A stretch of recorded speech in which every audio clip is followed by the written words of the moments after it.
So because of the cold iPhone cable, it is much easier to organize inside the car. Thank you for watching. Hey, what's up guys? Today I'm gonna show you how to coil the iPhone cable. Whenever I use in my car, it actually makes very uncomfortable because of this long and hanging around in the passenger seat.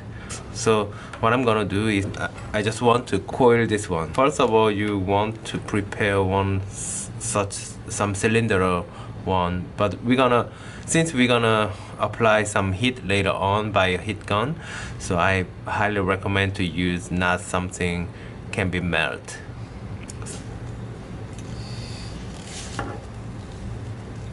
Twist this up as tight as possible.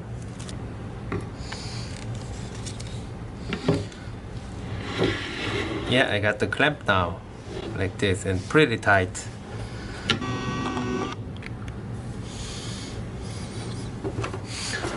Use a heat gun.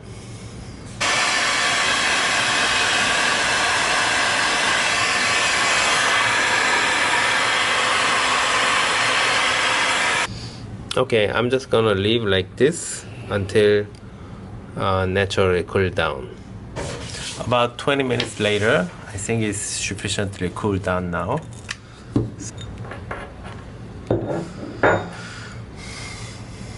Yeah, I guess still looks very curly.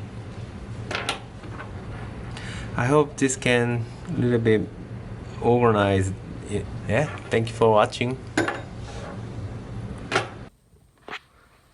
So because of the cold iPhone cable, it is much easier to organize inside the car.